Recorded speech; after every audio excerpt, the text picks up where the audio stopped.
मंत्र जाप जिस माला पर हम करते हैं उस माला को कैसे ऊर्जान्वित करें। 15 दिन में एक बार या हफ्ते में एक बार आपको ये काम करना है।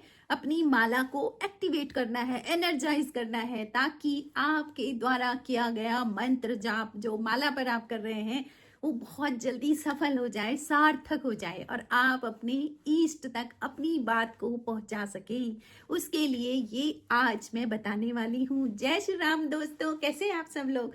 ये जो हमारे पुराणों में, हमारे शास्त्रों में बताई गई बातें हैं कि किस तरह से अपनी माला को शुद्ध भी करते रहें, तो ये आज मैं अपने वीडियो के माध्यम से आपको बताऊंगी। दोस्तों, रोज की तरह यदि आपको मेरा वीडियो पसंद आता है तो मेरे चैनल को सब्सक्राइब करें, मेरे वीडियो को लाइक करें, कमेंट करें और दोस्तों कमेंट में जय श्री राम लिखें, क्योंकि राम हमारी ऊर्जा है। तो दोस्तों, पहली बात कि हम लोग मंत्र जाप करते हैं तो माला पर ही क्यों करते हैं। तो माला पर इसलिए करते हैं कि यदि हमारे हाथ में माला है तो हमारा ध्यान भटकता नहीं है। और फिर हमारे पास ये होता है कि हमें कितनी माला करनी है, तो हमारा ध्यान अपनी माला पर है तो अपने मंत्र पर भी आ जाता है। अगर आपको नहीं विश्वास होता है तो आप एक बार बिना माला के अपना मंत्र जाप शुरू करो। बस 5 मिनट भी आप वहां पर 5 सेकंड भी नहीं टिक पाओगे और थोड़ी देर बाद आप अपने आप को कहीं और पाओगे, किसी और विचार में पाओगे। दोस्तों, ये होता है और अगर आपको यकीन नहीं हो रहा तो आप करके देखें ना, करके देखो, आपको पता लग जाएगा। तो माला पर इसलिए मंत्र जाप किया जाता है कि हमारा ध्यान कंसंट्रेट रहे, एक जगह रहे, मंत्र पर रहे। दूसरी बात, माला उन चीजों की बनी है जो भगवान के बहुत प्रिय हैं। जो प्लांट पौधे भगवान के बहुत प्रिय हैं उन पर हम जप कर रहे हैं, है ना। जिस पर प्रेम है वो हमारे हाथ में है। तो समझ लो, भगवान का प्रेम भी हमारे पास है। ये है, देखो, तुलसी की माला, तुलसी जी हरि प्रिया है ना, भगवान की प्रिय है तो उनकी माला हमारे पास है। बैजंती माला है, वो भगवान की प्रिय है तो वो बैजंती माला हमारे पास है।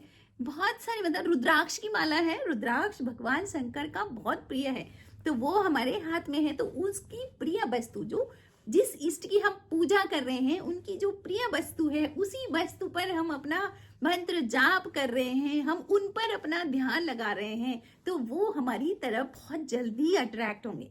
ठीक है। तो दोस्तों, मैं आज वो टेक्निक बताने वाली हूँ जो आपको 15 दिन में एक बार या हफ्ते में एक बार भी कर सकते हो। तो वो आपको करना है ताकि आपकी माला एनर्जाइज रहे। ठीक है। अब आप लगा सकते हैं कि जब एनर्जाइज करने के लिए हम कहीं भी हमें शुद्धि करनी पड़ती है, तो वो शुद्धि हम कैसे करेंगे। देखिए, ये उपाय आपने करना है शनिवार वाले दिन, मतलब बहुत ध्यान से सुने आप। ये उपाय होगा शनिवार वाले दिन, शनिवार के दिन शाम को, जब आप शाम के टाइम पे पूजा करने जाते हो, आपने उस समय करना है। दोस्तों, आपने पीपल के 2 पत्ते लाने हैं, साफ धुलना है उनको, और चरणामृत, पंचामृत आप बना सको तो पंचामृत बनाएं, और नहीं है तो आप गंगा जल में, एक प्लेट में गंगा जल भरें।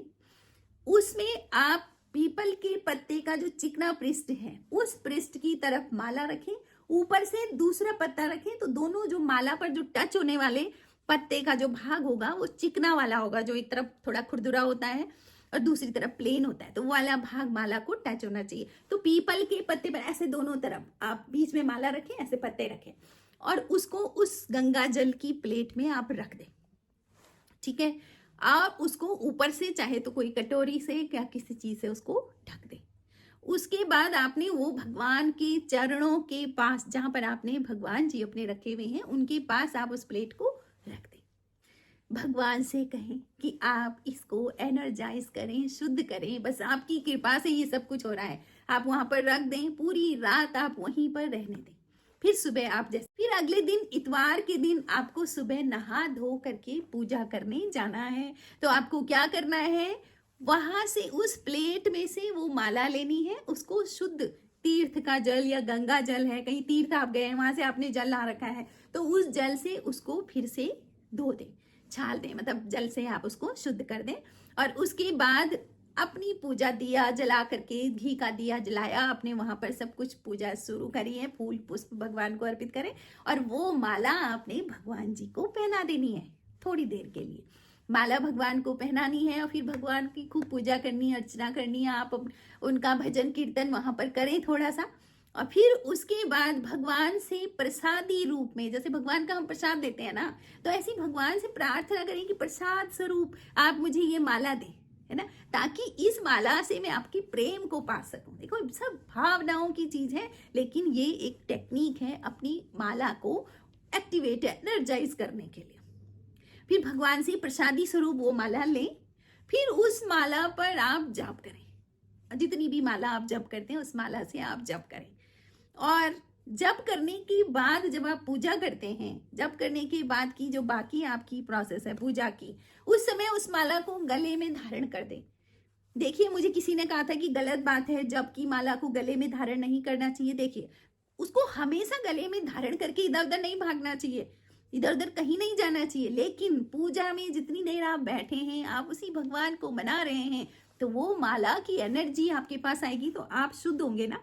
और जैसे जैसे आप शुद्ध होते जाओगे, आप ईश्वर का प्रेम आप पा सकते हो। देखिए अगर हम अशुद्ध है, पात्र गंदा है ना, तो उसमें कैसे अच्छी चीजें भरेंगी, कैसे वो एनर्जी आएगी। तो शुद्धता होती रहेगी। अब जब आपकी पूरी पूजा आपने संपूर्ण कर दी, अब आपको उठना है, तो उससे पहले आप माला को उतार के अपनी गौमुखी जिसमें आप रखते हैं उसमें रख के भगवान के पास ही रखनी चाहिए। ऐसे नहीं है माला उतार के आपने इधर उधर रख दी, नहीं, वहीं पर उन्हीं के चरणों में उस माला को रखो। इस तरीके से अगर आप माला जप करते हैं और महीने में 2 बार या हफ्ते में 1 बार आप इस काम को करते हैं, तो आपकी माला एनर्जाइज रहेगी और आपका मंत्र जाप बहुत जल्दी सफल होगा। और दोस्तों सब कुछ आप अपनी मंत्र जाप माला जाप से पा सकते हैं। ऐसा कोई भी चीज नहीं है जो आपको भगवान नहीं दे सकते, है ना। राई ते पर्वत करे और पर्वत राई माई क्या नहीं कर सकते हैं राम जी। तो आप ऐसा करके अपनी पूजा करें। दोस्तों आपको वीडियो कैसे लगा आप कमेंट जरूर करें। जय श्री राम।